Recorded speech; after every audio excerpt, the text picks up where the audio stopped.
Tyler. What a great day, huh? I often describe days like today in Moscow as Truman Show days.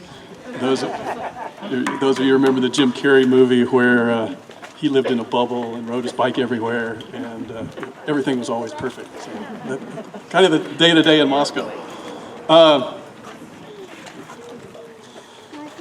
So I was asked to say a few words on behalf of the Transportation Commission.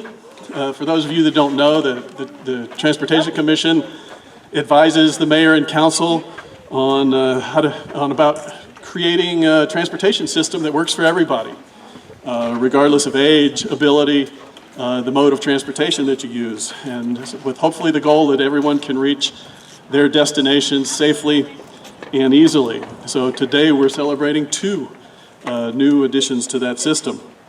I've been on the Transportation Commission since it was created about 20 years ago, and I will say, I'll be honest, our discussions about crossing this creek on this street have been some of the most contentious.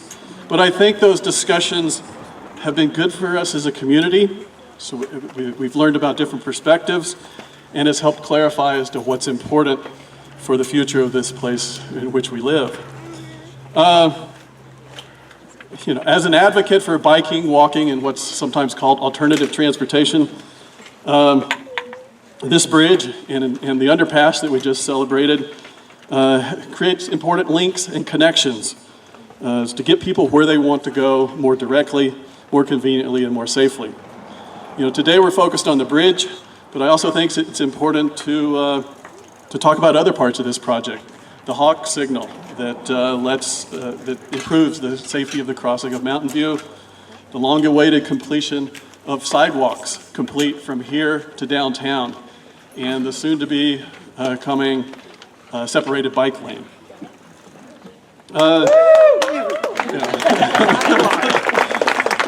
Transportation is really about, as Tyler mentioned, it's really about mobility and access. And as a Transportation Commission member, I take seriously our charge to provide people with safe and reasonable choices for mobility and access to the places they want to go. So this bridge is a choice about our transportation future. And I think this bridge makes the choice to walk, bike, skate, scoot, an easier choice for all of us to make. So I hope we'll continue to make those choices for our transportation infrastructure that provides people more and better options in how they move about our city. So on behalf of the Transportation Commission, I'd like to thank Mayor Lambert and the current City Council, those past mayors and council who worked to make this project reality. I'd like to thank the citizens for a livable community and all the neighbors and our other community members for all your efforts. And lastly, but certainly not least, as Tyler mentioned, I particularly want to thank city staff who worked tirelessly to make this project happen and to make Moscow a great place to live every day. So thank you.